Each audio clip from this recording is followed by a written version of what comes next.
मैंने कहा मैंने इसकी दलील की थी उच्च न्यायालय में और उच्चतम न्यायालय में, तो मैं कोई ज़्यादा वैल्यू जजमेंट बिना दिए आपको संक्षिप्त में बताना चाहता हूं कि कितना अजीबोगरीब ये संदर्भ था जिसमें एक 100 वर्ष से ज़्यादा, 125 वर्ष से ज़्यादा पुरानी राजनीतिक पार्टी के पूर्व अध्यक्ष को दुनिया के सबसे बड़े गणतंत्र से एक प्रकार से इफेक्टिवली, जब तक के वो कन्विक्शन एक्विटल न बने, निष्कासित कर दिया था राजनीतिक जीवन से, जहां तक संसद का राजनीतिक जीवन का सवाल है। और मैं उसी रूप में आपके सामने वो 6-7 मुद्दे संक्षिप्त में बिंदु के हिसाब से वर्णित करूंगा, जिसके आधार पर आज दलील हुई और जिसके आधार पर हम समझते हैं कि कानून में माकूल स्टे ऑफ कन्विक्शन मिला। नंबर 1, आज तक आप लोगों ने नहीं देखा होगा, लिखित है, जिन लोगों को इंटरेस्ट है वो पृष्ठ 326 में देख सकते हैं कि लोग कहते हैं कि साहब ये समुदाय जिसका पूरे समुदाय का मानहानि अपमान हुआ है वो 13 करोड़ का समुदाय है, और उस 13 करोड़ में दूसरा वाक्य कहता है कि कम से कम 10 कास्ट और सब कास्ट हैं, उसकी सूची दे रखी है, और तीसरा वाक्य कहता है कि ये सब कास्ट और सब कास्ट समान नहीं है। लेकिन चौथे वाक्य में कहते हैं कि जब माननीय राहुल गांधी ने ये वाक्य बोला तो ये पूरा 13 करोड़ का समुदाय, उसका कोई भी व्यक्ति उठकर ऐसी याचिका डाल सकता है। ये पहला, और ये उस कानून, उस सिद्धांत के विरुद्ध है दोस्तों, जिसमें लिखा गया है बार बार, एक केस का नाम है सुब्रमण्यम स्वामी, दूसरे केस का नाम है नरसिम्हन, कि आप ऐसी मानहानि की याचिका सिर्फ एक identified, frozen, limited, circumscribed class, एक ऐसा वर्ग जिसको आप परिभाषित कर सकें, उसके विरुद्ध वही वर्ग उठ सकता है। दैट इज, हमने पहला मुद्दा उठाया। दूसरा मुद्दा, माननीय उच्च न्यायालय ने एक बड़ा अजीबोगरीब वाक्य दिया है, पूरा एक पैराग्राफ इसके ऊपर लिखा है, जो ये दोनों चीजें आज तक नहीं हुई, 13 करोड़ वाली भी और जो अब मैं बोलने जा रहा हूं। कहा है कि भाई ये मॉरल टर्पिट्यूड भी है, अत्यंत गंभीर है, अत्यंत भर्त्सना योग्य ऑफेंस है। तो मैंने विनम्रता से कहा उच्चतम न्यायालय को कि माननीय न्यायाधीश साहब, आज तक हमने ये नहीं सुना कि जिस ऑफेंस का सबसे ज्यादा मैक्सिमम पनिशमेंट 2 वर्ष हो, उसको मॉरल टर्पिट्यूड भी कह दो और गंभीर भी कह दो और भर्त्सना योग भी कह दो। फिर हमने बताया कि इस पूरे आईपीसी में, जिसमें के सैकड़ों ऑफेंसेस हैं, उनमें 22 ऐसे प्रावधान हैं, जिसमें सिर्फ 22 जिसमें सिंपल इम्प्रिजनमेंट है। उन 22 में से एक है ये प्रावधान मानहानि वाला। तो विधायिका ने तो कभी समझा नहीं इसको इतना गंभीर। आप जो याचक हैं, कंप्लेनेंट है, उन्होंने बहुत ज्यादा गंभीर बोल दिया, और उसके ऊपर उच्च न्यायालय ने लिख दिया। तीसरा, ये बेलेबल है। बेलेबल का मतलब ये नहीं होता कि बेल मिल जाए, बेल मतलब होता है कि बिना कोर्ट जाए आपको पुलिस बेल दे सकती है। ये सिर्फ कम जघन्य अपराधों के लिए ऐसा प्रावधान होता है। नंबर 4, नॉन कॉग्निजेबल है। जैसा आप जानते हैं कि थोड़ा भी ज्यादा अगर गंभीर या जघन्य अपराध है तो पुलिस अफसर बिना वारंट के आपको गिरफ्तार कर सकता है। नॉन कॉग्निजेबल मतलब होता है वो अपराध जो कम जघन्य हैं, कम गंभीर हैं, उसमें आपको वारंट चाहिए, आप जाके किसी को पकड़ नहीं सकते। और उसके ऊपर कंपाउंडेबल 2 तरह के होते हैं। एक होता है कि अगर हमारा झगड़ा हुआ तो हमने प्राइवेटली कंपाउंड कर लिया, 2 निजी रूप से इंडिविजुअल ने, स्टेट नहीं आता उसमें कहीं। दूसरा होता है कि आपको स्टेट की अनुमति चाहिए, स्टेट वाले ज्यादा जघन्य, ज्यादा गंभीर अपराध होते हैं। तो ये अपराध कंपाउंडेबल है 2 निजी व्यक्ति विशेष के बीच में। तो हमने पूछा कि आज तक कभी नहीं हुआ कि आपने जघन्य भी बोल दिया, भर्त्सना योग भी बोल दिया और गंभीर भी बोल दिया, एक ऐसी चीज के बारे में जो बेलेबल है, नॉन कॉग्निजेबल है, कंपाउंडेबल है, 2 वर्ष का है, सिंपल इम्प्रिजनमेंट है। तीसरा, 13 करोड़ का समुदाय मानहानि कोई एक व्यक्ति कर सकता है। ये कानून उच्च न्यायालय ने बताया, आपको, हमको सिखाया है नया। कोई अमुक व्यक्ति, केरला से कश्मीर, असम से गुजरात, लेकिन साथ साथ ये पूछा आपने, हमारी चार्ट में 13 ऐसे केसेस हैं। ऐसा कैसे हुआ भैया कि सभी के सभी 13 केसेस उस 13 करोड़ के समुदाय में से जो 13 केसेस फाइल हुए, सभी भाजपा के कार्यकर्ताओं ने किए।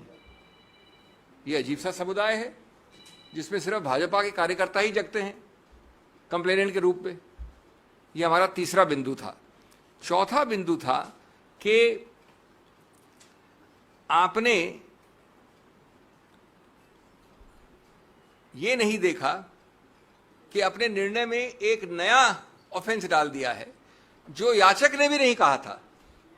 एक प्रावधान है 171G representation of peoples act में, उसमें यह है कि अगर दो कैंडिडेट जो इलेक्शन लड़ रहे हैं वो एक दूसरे को किसी रूप से गंदे शब्दों का इस्तेमाल करते हैं तो ये लिख दिया है माननीय उच्च न्यायालय। लेकिन 171G तो न याचक का केस था न हमारा केस था, किसी ने रेज ही नहीं किया था। उसको पूरा ऑफेंस करके माननीय राहुल गांधी जी को दंडित भी कर दिया उस पैराग्राफ में। हमने ये सब बताया कि इससे मालूम होता है कि उच्च न्यायालय का निर्णय एक बिल्कुल गलत, विकृत इत्यादि निर्णय है और इसलिए इसको तुरंत स्टे करना चाहिए।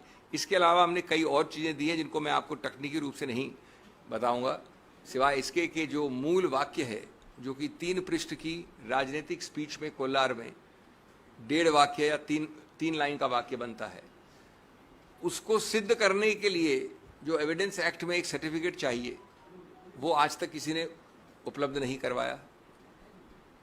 तो प्राथमिक रूप से ट्रायल कोर्ट ने कन्विक्ट कर दिया श्री राहुल गांधी को, लेकिन स्पीच अभी तक कानूनी रूप से सिद्ध नहीं हुई है।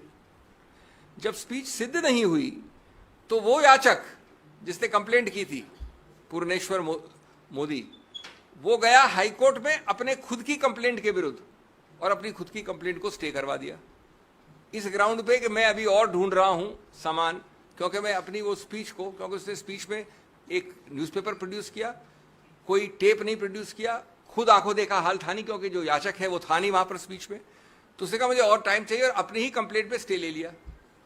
1.5 साल बाद जब उसने अपनी ही कंप्लेंट का स्टे हटाया और ये कन्विक्शन लिया तो ये नहीं बताया कि उस 1.5 साल में उसने नया क्या ढूंढा था जिस कारण से उसने स्टे लिया था। कोई नया तथ्य नहीं निकला था। तो एक प्रकार से कन्विक्शन दिया गया है एक ऐसी कंप्लेंट में जहां ये वाक्य सिद्ध ही नहीं हुआ है एविडेंस एक्ट के नियमों के अनुसार। जब ये देखा कि ये सिद्ध नहीं हुआ है, न उसमें किसी आंखों देखा हाल है, न टेप है, टेप को आपने सर्टिफिकेट अंडर 65B के अनुसार सिद्ध नहीं किया है, इत्यादि इत्यादि। तो 5वां बिंदु, इन्होंने एक व्यक्ति को खड़ा किया, गणेश विज है उसका नाम, जो बीजेपी का काफी उच्च स्तर का कार्यकर्ता है, सांस्कृतिक विभाग का अध्यक्ष है। उसका नाम कंप्लेंट में नहीं है, उसका नाम विटनेस लिस्ट में नहीं है, वो कभी आगे आया नहीं। 1.25 साल कंप्लेंट के बाद, 1.25 साल होता है 1 महीना, 1 साल 9 महीना, उन्होंने इसको खड़ा कर दिया बीजेपी कार्यकर्ता को कि मैं वहां था खड़ा हुआ, मेरी आंखों देखी हाल है, मैंने स्पीच सुनी थी। तो जिसको हम कहते हैं अंग्रेजी में वर्थलेस विटनेस, उस विटनेस का कोई भी आप उसके ऊपर आप आधार नहीं कर सकते, आधारित नहीं कर सकते अपने कन्विक्शन को। इसके अलावा कई और मुद्दे हैं। एक मुद्दा जो पूरी तरह से देखा भी नहीं उच्च न्यायालय ने, कि आप कब तक जो जनता जन समुदाय है वायनाड का, उनको वंचित रखेंगे एक चुनावित व्यक्ति द्वारा। ये कानून में एक मुद्दा है, मैं सिर्फ राजनीति की बात नहीं कर रहा हूं, कानून में ये अहम मुद्दा माना जाता है कि क्यों आप कन्विक्शन स्टे करें। 7वां मुद्दा जिसपे बहुत अहमियत दी है, जो ऑर्डर में भी आप पढ़ेंगे शाम को जो ऑर्डर आएगा, तो हमने बहस की थी कि अगर 11 महीने, 1 साल 11 महीने और 29 दिन का दंड होता तो पर्याप्त नहीं होता इस डिस्क्वालिफिकेशन के लिए। यह आवश्यक है कि 2 साल का हो, नहीं तो डिस्क्वालिफिकेशन लागू नहीं होता।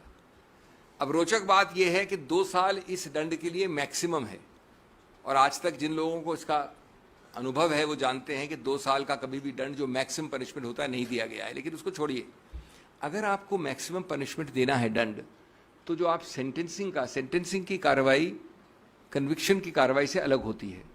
मैं पहले कन्विक्ट कर दूंगा आपको, उसके बाद मेरे को अलग एक सुनवाई करनी होती है सेंटेंसिंग में। तो माननीय जज ने कहीं ये कोई कारण नहीं दिया, कोई औचित्य नहीं बताया कि क्यों हमने आपको 2 वर्ष का मैक्सिमम, अधिकतम दंड दिया है। अगर उन्होंने कोई कारण नहीं बताया, 15 मिनट में सेंटेंस हुई, राहुल गांधी जी गए थे कोर्ट, तो अगर आप कारण नहीं बताओगे तो उसका आधार नहीं होगा, तो 2 वर्ष कैसे आपने लागू किए एक साथ? 8वां, उन्होंने कहा कि ये तो हैबिचुअल ऑफेंडर हैं। हमने चार्ट दिखाई, 13 केसेस में एक में भी कन्विक्ट नहीं हुए राहुल गांधी जी, एक में भी।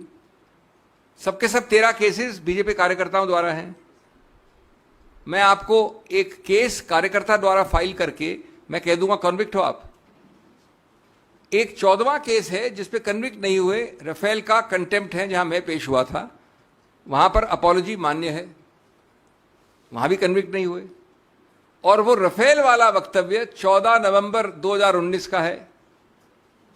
ये वक्तव्य जो कोलार में हुआ वो 14 अप्रैल 2019 का, 8 महीने पहले का है। तो आप कोलार के लिए कन्विक्ट नहीं कर सकते एक ऐसे वाक्य के आधार पे जो 8 महीने बाद हुआ। इस प्रकार के मैं आपको कई और मुद्दे दे सकता हूं। इसका मूल उद्देश्य क्या है? मूल उद्देश्य है ये बताना कि ये कन्विक्शन हमारा पूरा विश्वास और आशा है, हमारा हौसला है कि निकट भविष्य में ये कन्विक्शन एक्विटल में बदल जाएगा। अपील इसकी चल रही है, कन्विक्शन की बात कर रहा हूं। तब तक, जब तक ये चलती है, तब तक आप किसी व्यक्ति को डिस्क्वालिफिकेशन के आधार पर निष्कासित कैसे रख सकते हो, उनका स्थान रिक्त कैसे रख सकते हो, उनको जितने लोगों ने, आप जानते कितने लाख लोगों ने उनको चुनावित किया, उनको आप वंचित कैसे रख सकते हो इस पद से। और इसलिए बैलेंस ऑफ कन्वीनियंस चाहती है कि ऐसे केस में आपको स्टे करना चाहिए। हमारी दलील मान के उन्होंने स्टे किया।